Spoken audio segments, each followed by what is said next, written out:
Hi listeners, Jason here.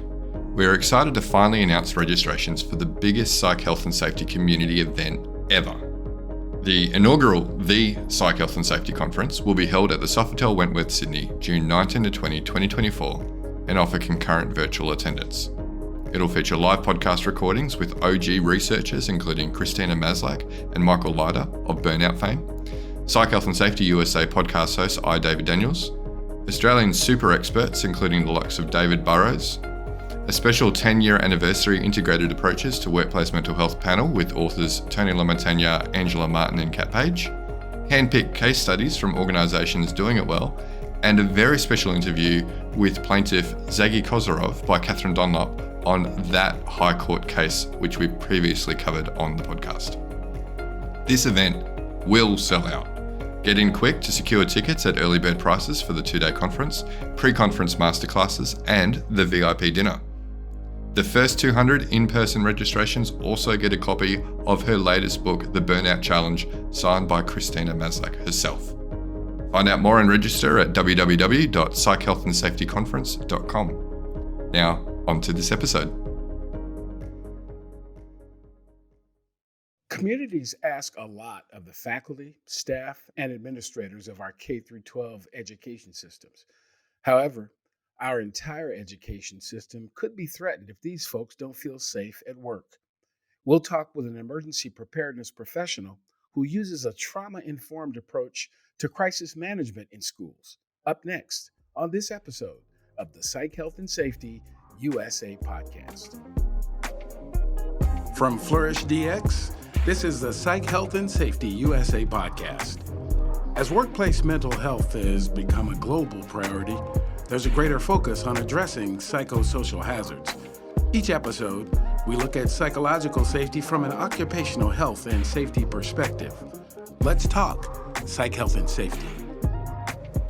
Welcome to this week's Psych Health and Safety USA podcast. I'm your host, Dr. David Daniels, and I want to thank you for tuning in.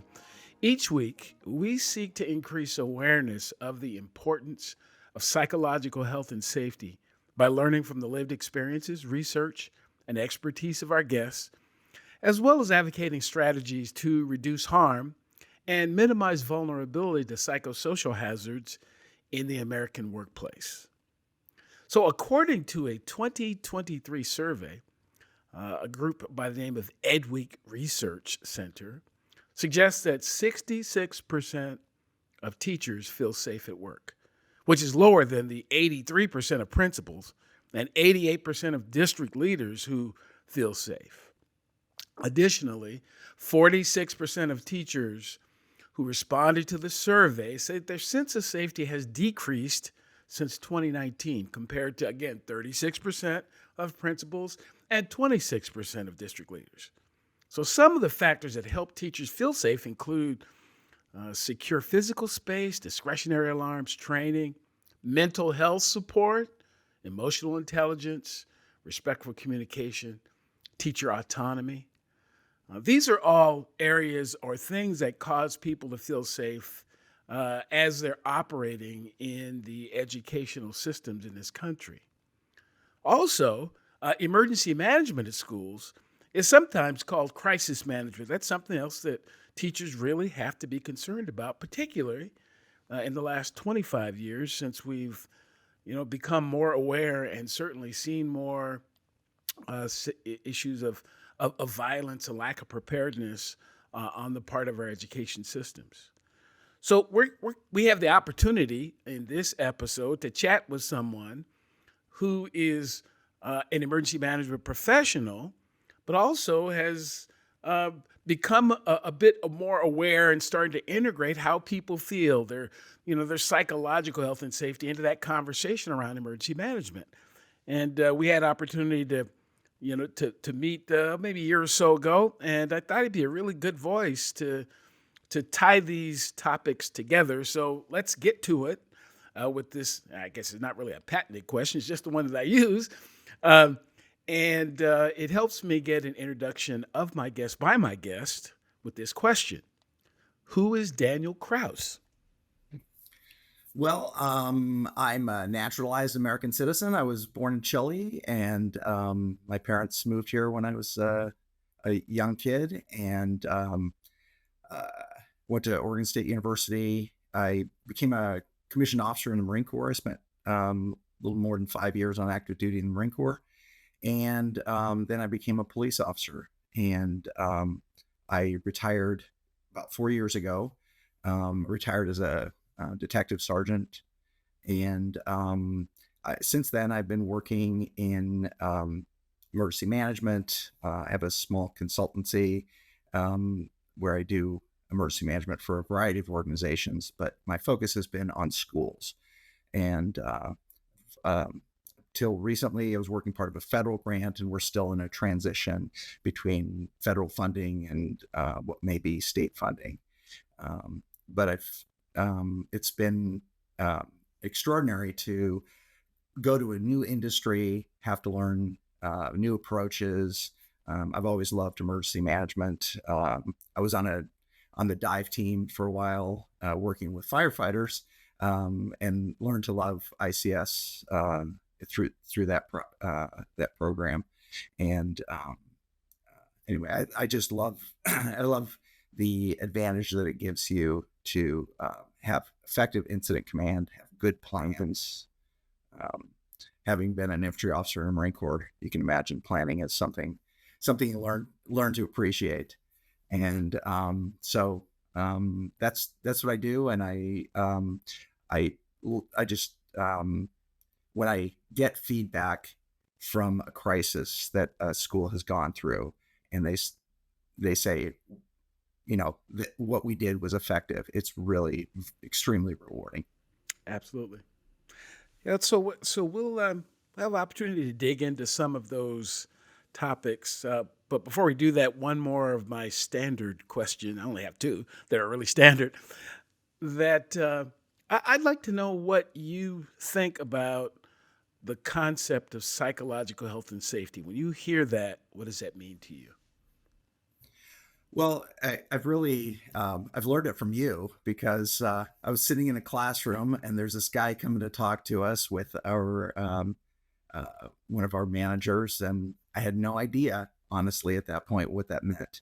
And when you started talking about it, it resonated with me. It just made sense that it was kind of the glue that binds these things that we do. Because I have a significant background in, obviously, as law enforcement, with security, and with emergency management, and with both physical security and organizational processes that we use. And so that have integrating that, because it's kind of a DNA strand, if you will, um, because sometimes security is real, and sometimes you're just going through the motions, and figuring that out um, is it's complicated. And I think in those times where we're doing we're playing security rather than really creating security or really creating safety, that that failure to do it for real is a source of this cognitive dissonance, and that cognitive dissonance leads to a loss of psychological safety. And so I just view it as being this kind of this glue that within the organization, because we don't do emergency management or security or any of these things in a vacuum. We do them as to protect our workforce. In education, we do it to protect the students.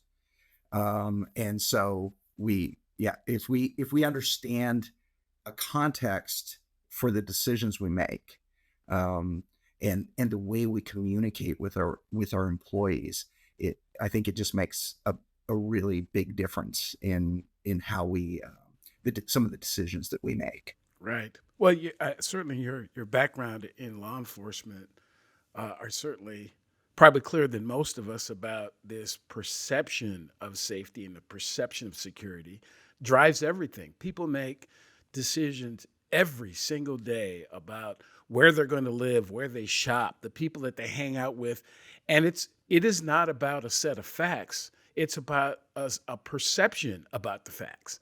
It really, you can have you can have a police officer in every corner. You can have gates and barriers and alarms and all of that. And those are all activities, but not all of those activities cause people to feel any safer. As a matter of fact, sometimes the more of the visible kinds of things around security that people see, they actually feel less safe because of what they see. And, again, to the point, it's really important about how people feel about these things, because we can do a lot of, invest a lot of time, a lot of effort around, all kinds of stuff. But if we don't connect with the people, we don't really know whether it's even working or not. We know we've got a lot of effort into it. We just don't know whether it works, So chat a little bit about how you got interested in, so again, career law enforcement. What is it that got you interested, whether it be before or after you retired or whatever? What got you into emergency preparedness? Well, like I said, I got exposed to incident command being around firefighters. Your origin story, right, includes firefighting. And I always joke that firefighters, when they go buy lunch, you got an incident commander, you got an ops chief, and you got a finance person too. And so they always are applying incident command. In law enforcement, has something of a reluctance to adopt incident command. But I began seeing, when we were using some emergency management principles, that we had better results. And I also participated in the county's emergency operations center, which is kind of the bigger picture, working with our disaster management. And so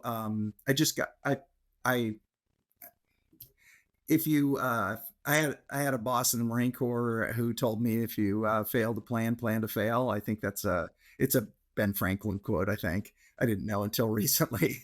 But if you plan, and particularly within emergency management, this notion of the before, the during, and the after, that we have plans for how to mitigate and prepare for an event, that we know how to respond to it, which is where we spend way too much time in that response. And then the recovery phase. And I use that for almost all of my conversations that I have with schools. And we do some things well, at least here on the West Coast. We have these psychological flight teams that are responding to things. But in many cases, there's like a divorce between facilities and the mental health people, and leadership isn't really sure of where they fit in. And so recovery is a major issue. I recently had something of a disagreement with one of my counterparts that does this same work. And he was saying, well, if we can, I want to do prevention, because I don't want to think of it as mitigation. I don't want to think about mitigation as much, because I think we can completely prevent it.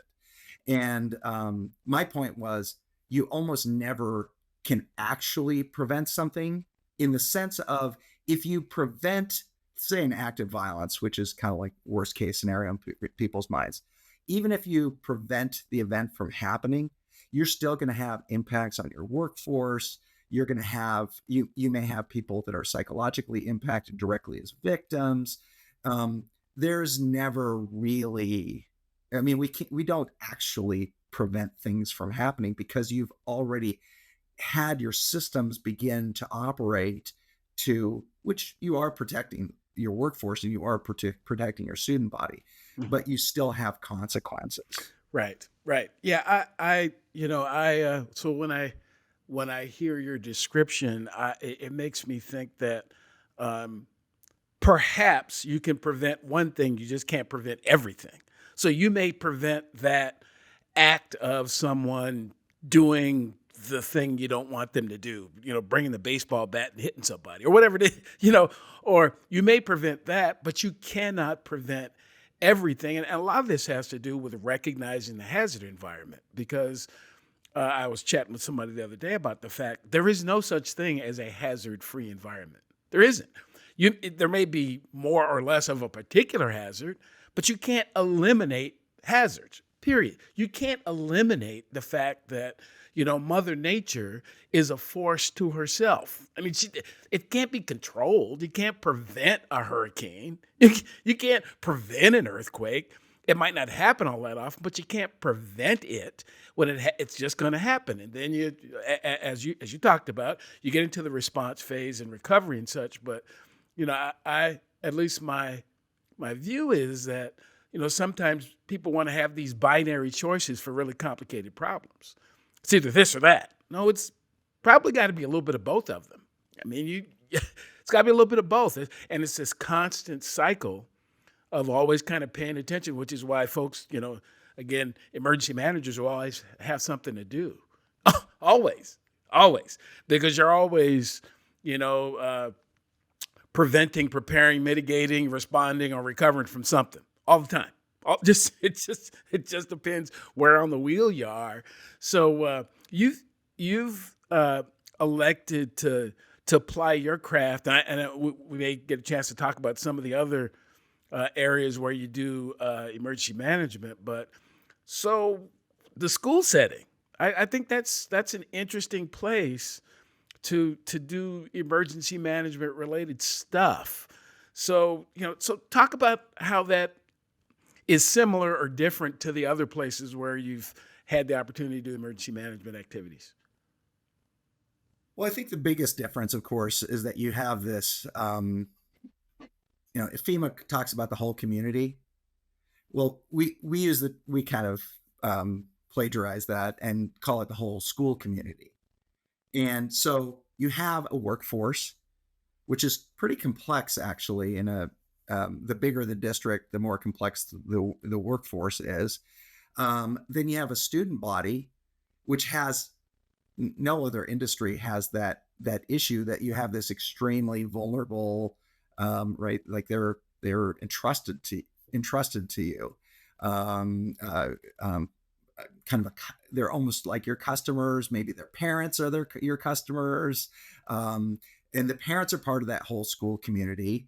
And then, depending on how you look at it, there's also a lot of stakeholders around the community that you need to keep in mind.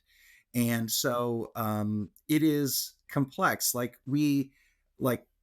for example, one aspect of emergency management is this idea of COOP, or business continuity, depending on where you are in government or in private industry. And we're kind of in the middle. We do a little bit of both. We do some business continuity things, and we do some COOP things.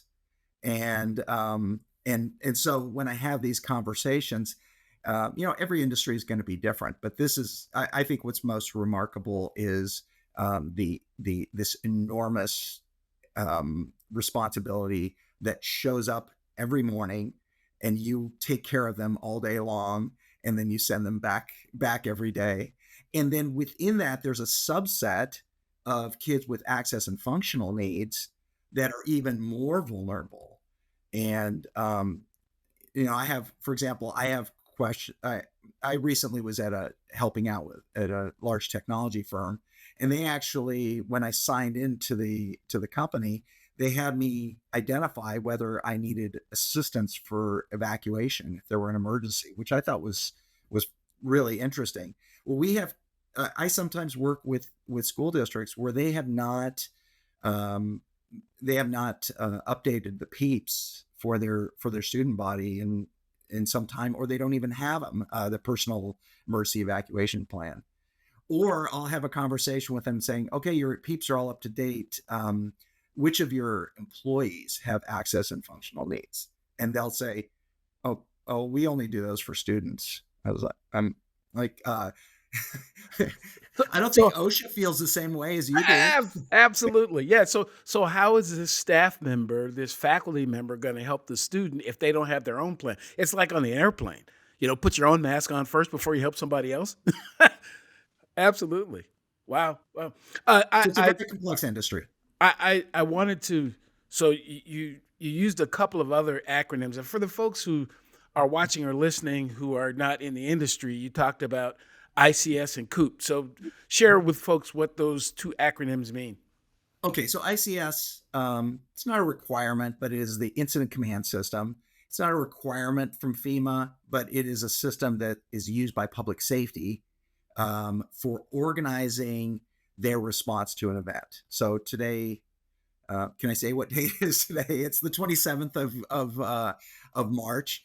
This will come on in a few weeks, but we just had the event where the Francis Scott Key Bridge has collapsed in Baltimore, and the Coast Guard is extremely adept at the use of incident command. They're really innovators in the area, and they're setting up a unified command using this incident command system to organize an exceptionally complex operation, which will potentially take months or years in being effect. But I also advocate for it with schools of getting organized, like for a medical evacuation of a child who's having a medical event. Let's have an incident commander. Let's bring the PIO in so we get the right information out to the parents. That sort of thing.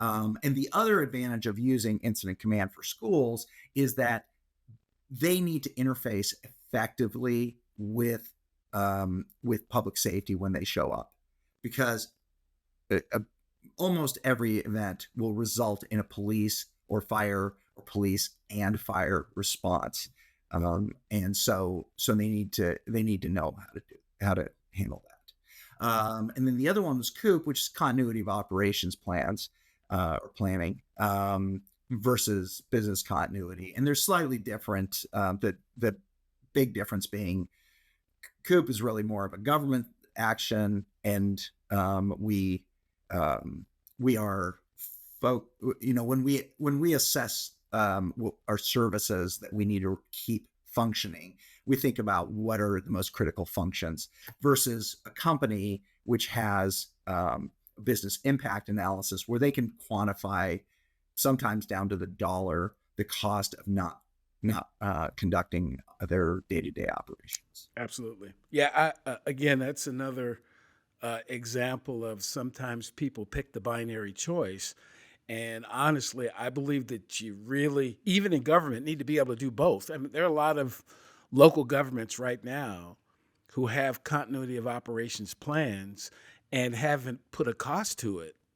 We just kind of, why? Because, some guy did it 15 years ago, we kind of keep doing it. And if they did put a cost to it, they would find that it's not as efficient as it used to be because things have changed. Or, it doesn't cost near as much as they think. I mean, though government is not really a business, because they're two different things. They really are. One is for profit, the other is for social value. But there are things that can be tracked as to cost.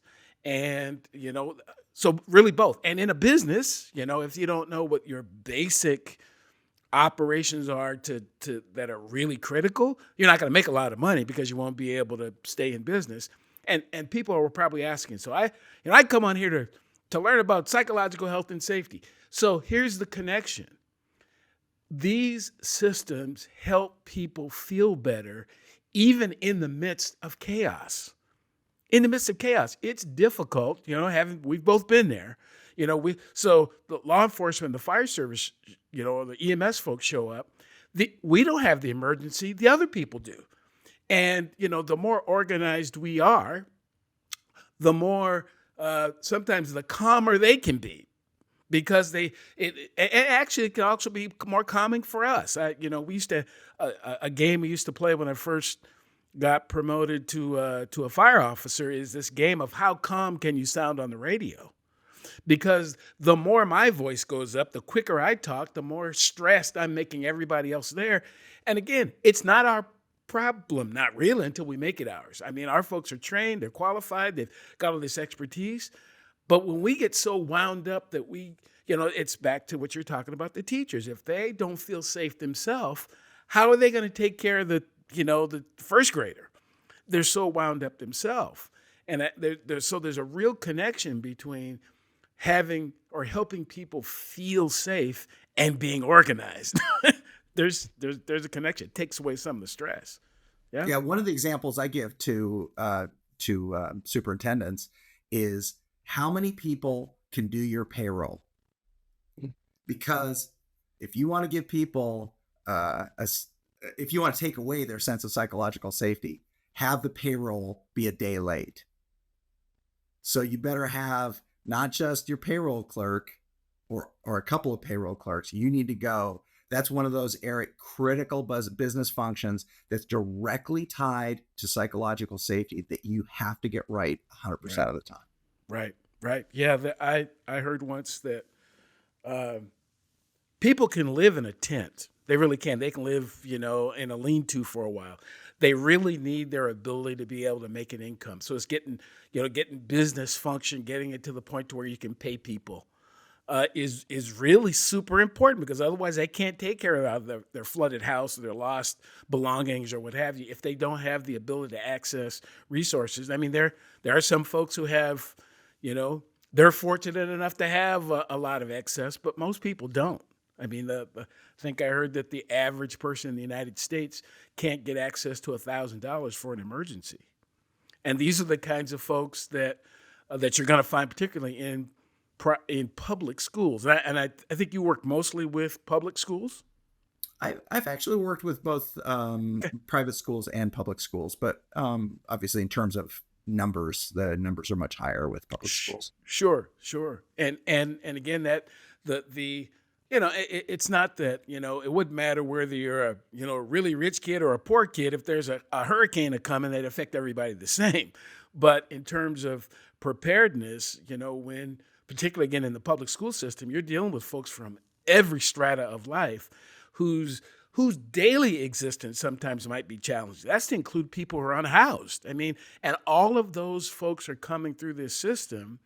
And so in terms of, from a preparedness perspective, how does the diversity of people that you have to be responsible for or care for or plan for, how does that affect your planning? Well, I think that we need to be we have a focus on equity, and we have to be aware that there are people that are more vulnerable, like what you were talking about. There are people that are going to be more impacted. So one of the things that I do is I volunteer with an organization called Team Rubicon, which is a disaster response agency, which is led by veterans and was established by veterans. And I was in the bayou in Louisiana after a hurricane, and you're right, everyone was impacted the same by the hurricane-ish, right? But as Team Rubicon uses a framework from the CDC for social vulnerability, and so we try to serve those communities that are most impacted through this social vulnerability index. And as we would drive to work sites, we would go through wealthy white neighborhoods, and their roofs were covered with people re-roofing them. And you would get into a poor neighborhood, primarily persons of color in that neighborhood, and there was nobody working on any of them except for people in gray shirts from Team Rubicon. So it kind of affects everyone the same, but it really doesn't. Right. And so we that's anecdotal, but I think it's probably pretty accurate. I mean, we're using some science and data to drive that sort of work, and I think that I apply that to schools too. These kids, we have schools where very significant percentage of the kids have subsidized school lunches, and you can use common sense and data to figure out that we need to help those kids more. We had number of school districts during COVID that continued to deliver. They actually use their school buses to deliver meals to those kids that were eligible for school lunches, because the schools are where those kids get their nutrition. And so we have really deep responsibility that goes far beyond just how are your math skills. Right. So you again, background expertise both in the education system and outside. Talk about not only just the diversity of the people that you serve, but being an educational system itself. What are some things that you see that that folks may not realize when it comes to preparing for emergencies in a school? I think when we think about preparedness in general, we don't really think about school systems. We think about at least we think about governments and businesses, and kind of forget, as you talked, that a school system, many of them actually are governments on the one hand, but they also provide things that the rest of the government does not, in terms of they have this captive group of people who you picked them up from home. You got to get them home. You're feeding them and almost housing them and caring for them, particularly with some of these after school programs. So just talk about some of the unique aspects of preparedness in a K through 12 kind of environment that are unique from some other places. Well, there's tremendous disparities. I work with some school districts that have larger school districts that have a full-time emergency manager or a full-time emergency management team even. And so they're able to do a great deal because they're not encumbered by the day-to-day requirement to educate kids. Because ultimately that's what superintendents get hired, because they know how to manage education. And I don't think they get asked a lot during oral board questions for superintendent about how their emergency management skills might be. But I routinely work with districts where they don't have anybody, or or sometimes a school nurse will take that on. Nurses happen to be very good at emergency management in general, or the facilities person, or I've been at schools where the closest thing to an emergency manager is really the janitor. Right.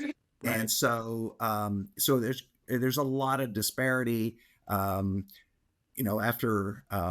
COVID, there were a lot of people were feeling like, there were statistical realities that kids had fallen behind academically. And so there's really a push to get caught up academically, and getting caught up on your emergency operations plans isn't necessarily a priority, but they realize they know that it's important, but it frequently is not the top priority. And a lot of times they call me when they're having an emergency, and frequently that's too late. Do you need more psych health and safety in your life? Then head over to the FlourishDX Academy for several free on-demand e-learning courses. If you're an internal professional, follow FlourishDX on Eventbrite to register for any of our free fortnightly interactive webinars. Our flagship professional practice program is also exclusively available for internal professionals. The 12-week course blends theory, applied practice, and interaction with other professionals through live lectures and a monthly community of practice session. Find out more about all these learning opportunities, or inquire about a bespoke in-house training at the FlourishDX Academy. www.45003.org. Now back to this episode. So, talk to me a little bit more about your thoughts around this whole concept of psychological safety and preparedness. How, in your mind, how they connect, and where the intersection is for you. Well, I've recently read that people really want safety training, security training. They want to receive the training. And I think that the reason is they want to feel competent, because they know that feeling competent in those areas and knowing that their leaders are competent at responding to an emergency will result in an increase in psychological safety for them. And one of those areas that I spend a lot of time on is in our emergency response protocols. Um, and some of those some of them are better than others, honestly. But I also think that people make an error in the drills versus exercises. And we can conduct drills and become competent without any connection to the underlying event, emotional connection to the underlying event.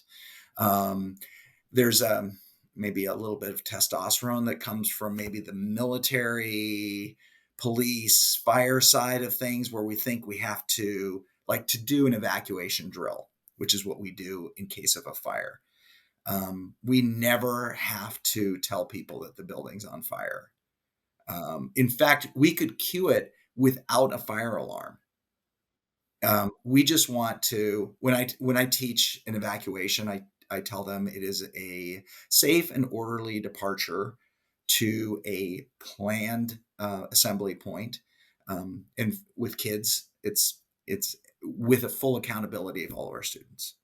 And we don't need to do that we don't need to have flames. I mean, I've heard stories of people, and I think everybody in the audience has heard stories of people doing like they'll start a fire. I mean, the worst case scenario is the that episode of The Office where Dwight Schrute is running around lighting fires, and right, it's Dwight Schrute is probably the ultimate example of a terrible emergency manager. But but it's that sort of thing. And so when we use this term of things being done in a trauma-informed way, and in my mind, for emergency management, one of those things that we can do is make sure that the workforce that doesn't have to make organizational level decisions, they probably don't need to do a bunch of exercises.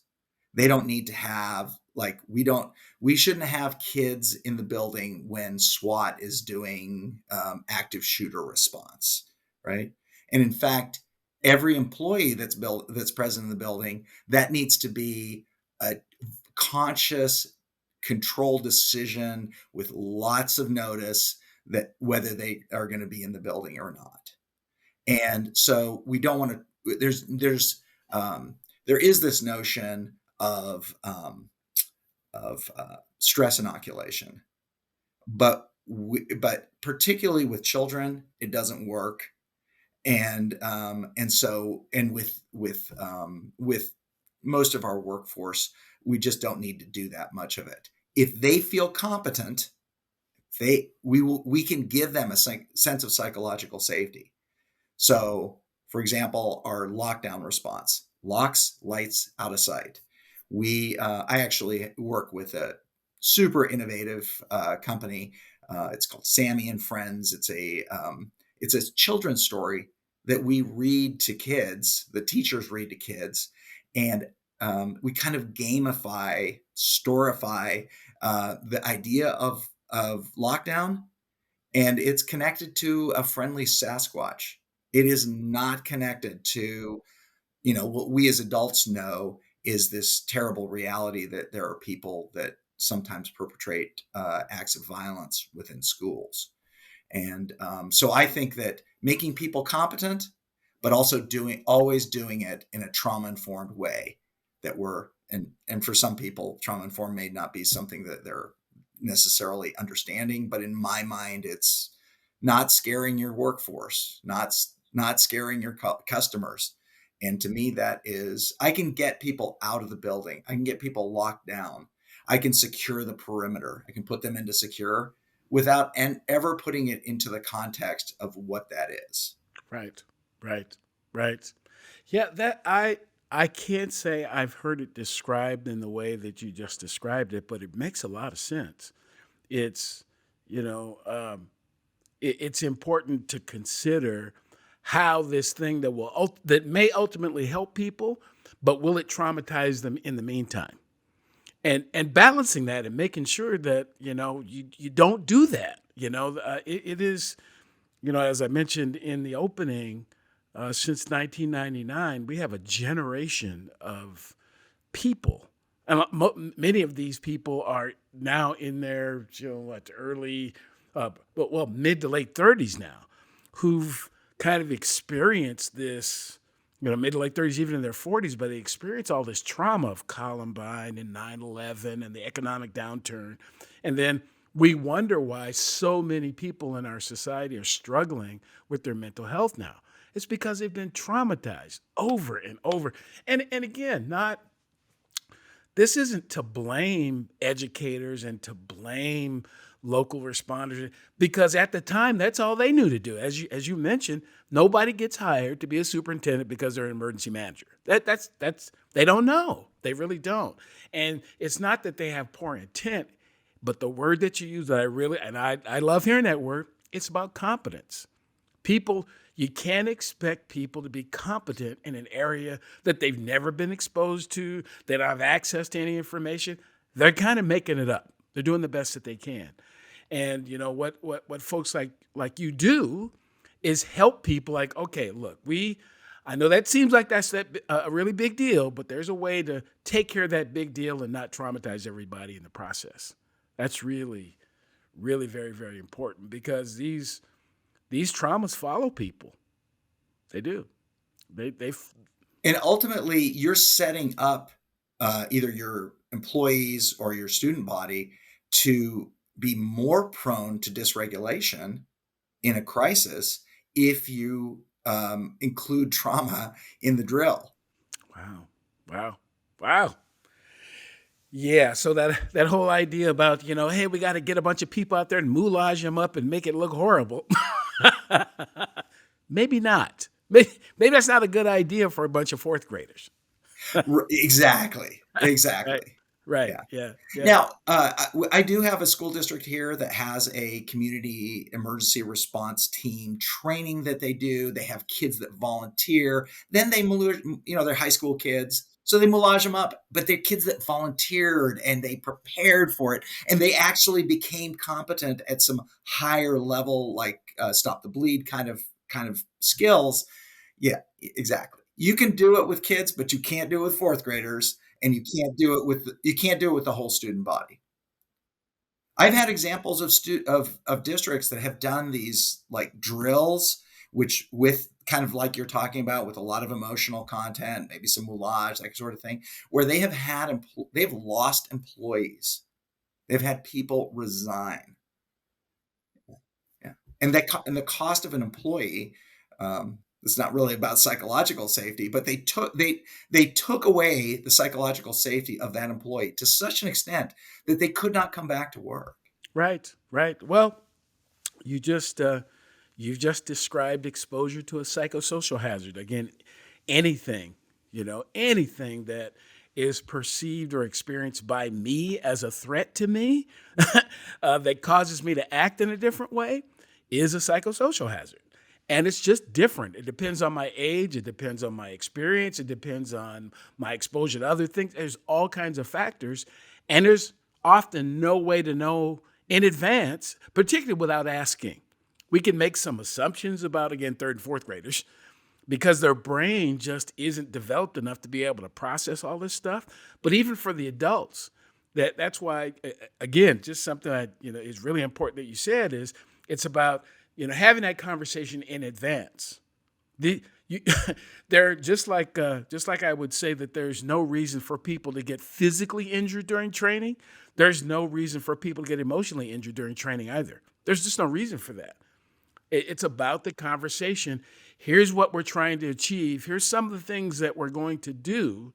And again, there are circumstances where this is going to be so traumatic but we should have prepped you for that. You don't go from zero to full out trauma. You didn't get involved in Team Rubicon as a brand new police officer.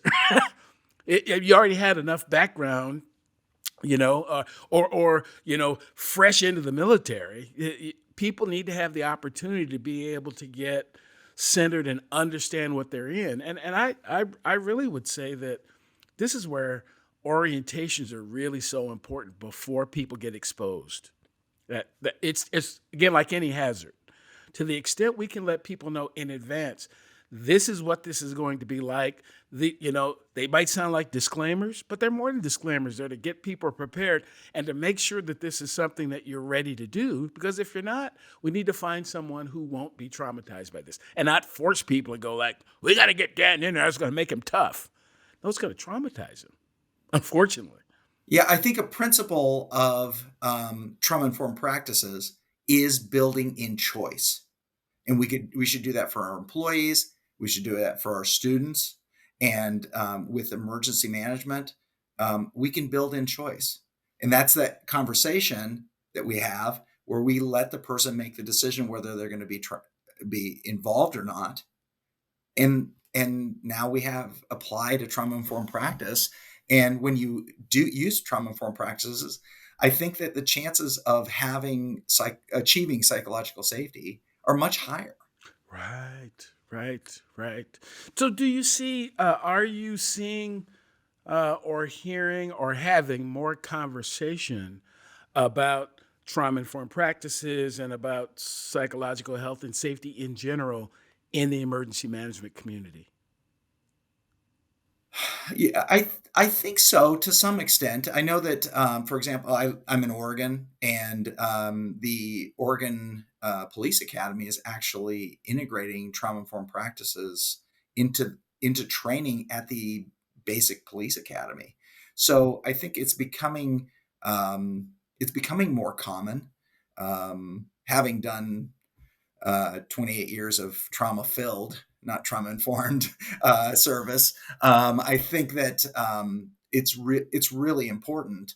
And yeah, I don't know that I can assess the amount of penetration of these practices, but it's so important that we do it, that it's worth doing, and that's one of the reasons that I'm involved with Sammy and Friends, is because it's so, for that K-2 where we focus on with this program, those kids are so vulnerable, and there's at such a critical developmental stage that we cannot be careless with those that have been entrusted to us. Yeah, you make me think that effort is in and of itself a kind of a mitigation strategy for long-term trauma. There's, and you've probably heard of this thing called, ACEs, or adverse childhood experiences. And isn't it, or wouldn't it be a shame if one of those experiences is actually at school? And I think as I think back over my life, there are a couple that actually happened at school, because at the time the school wasn't really paying attention. I mean, an example is that I don't know of, I haven't heard of any school district recently that wouldn't tell children that bullying is a bad thing.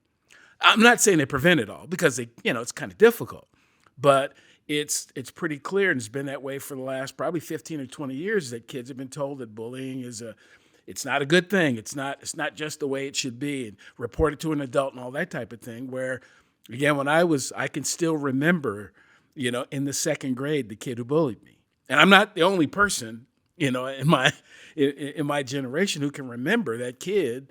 But at the time, that was also normal. That's just what happened, and there really wasn't the opportunity, or there wasn't the practice to be able to address it. So, as you're talking, you're causing me to think that these trauma-informed practices that you're taking into, K through, kindergarten through first or second or third grade, is setting these kids up with the opportunity in the future to not be as traumatized as they would be otherwise. I agree. Which is what's a wonderful thing, and that's going to bear fruit, in terms of the mental health kinds of challenges they have as they get older. So wow, I these are some of the things that you're sharing. I went to school. I've done a little bit of emergency management here and there, but I can't say that I've really heard them kind of tied together in this way. And it's actually encouraging. It's encouraging that there are folks as yourself, such as yourself, that are out there having these conversations with people about the importance of not just being prepared for, Mother Nature and Father Time and all the physical things that could happen, but the emotional things as well. And they're both important. They really are. They really are. So as we start to wrap the conversation, so let's say we have folks that they may be involved in education. They may have some concern about what's going on in the schools where their kids go.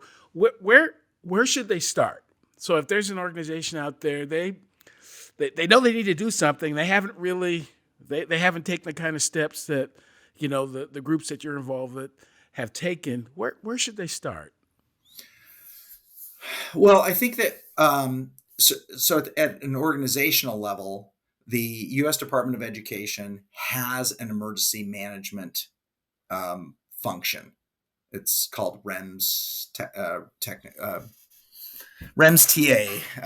and I should probably know what that acronym. I hate knowing acronyms or using acronyms that I don't know the actual meaning of it. Readiness and Emergency Management for Schools. So they have support, they have training. It's all similar and completely entangled with FEMA's approach. And FEMA has the Emergency Management Institute. And so I think that you start doing some research, you start learning some principles.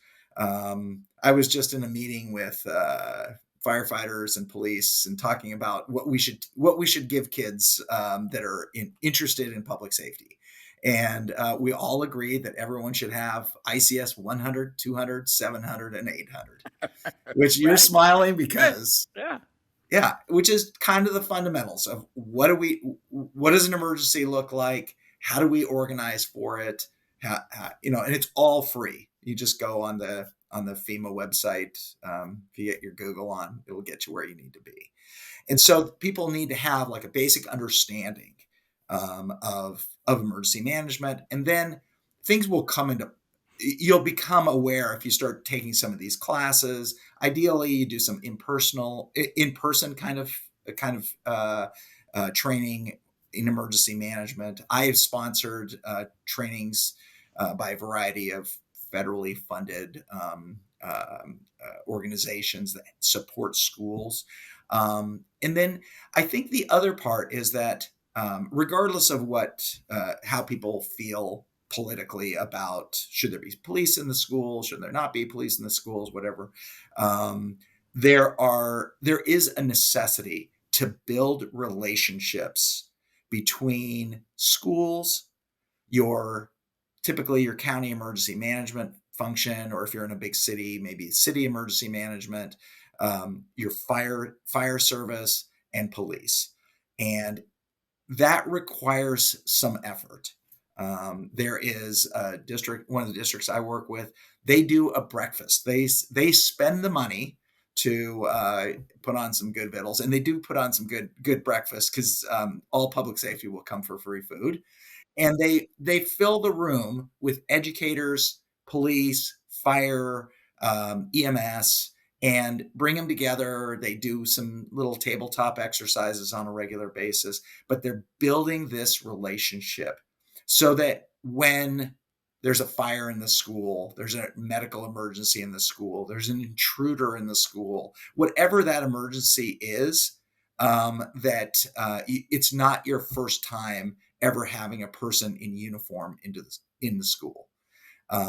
And I think that builds psychological safety because we're kind of decoupling that.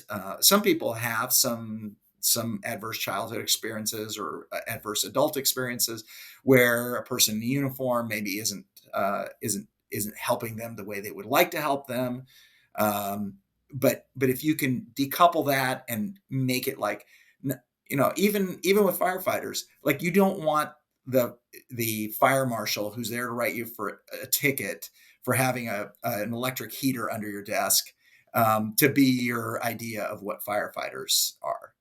let them use your facility for some training, maybe have them come in and do some firefighters doing some training on use of the AEDs, or maybe some blood traumatic blood control, or traumatic bleeding control protocols, or that sort of thing.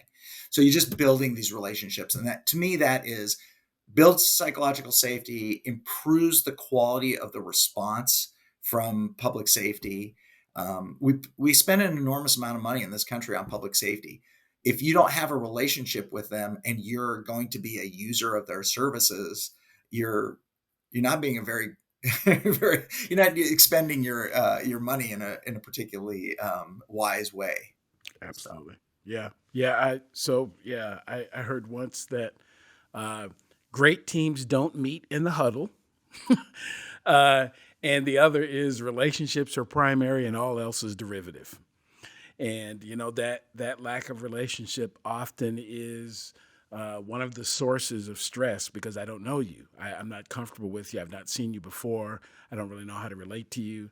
And the opportunities that people take, particularly in and around our children, to have strong relationships becomes a model for children as well, about how relationships are built. And, even, uniforms aren't scary. They don't have to be scary. And if we can, invest some time in those kinds of conversations early, again, I think as a society, we end up with a great return down the road. So, Dan, thanks very much for this very informative conversation around the connections between, psychological health and safety and emergency preparedness and education. It's this very interesting web of connections. And just before we go, if folks want to, reach out to you, find out more about some of the things that you're doing, what's the best way to do that?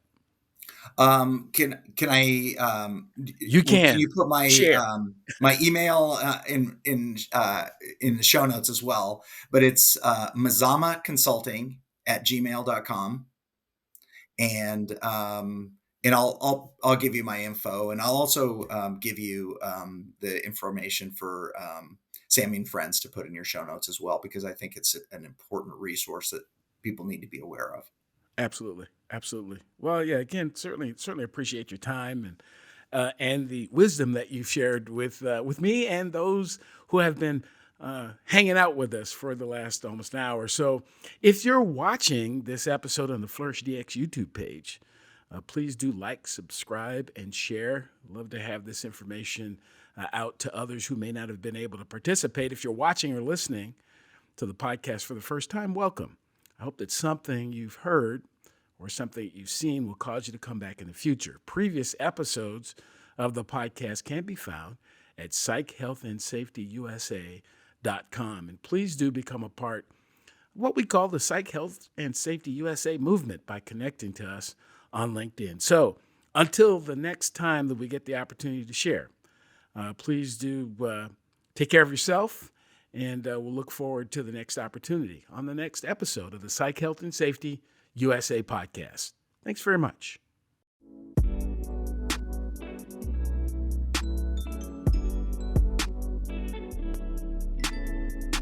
Tune in each Friday for new episodes of the Psych Health and Safety USA podcast. If you have a story or know of one that needs to be told, reach out to us on LinkedIn or send an email to david@id2-solutions.com, or go to the Flourish DX website at flourishdx.com. We'll see you next time.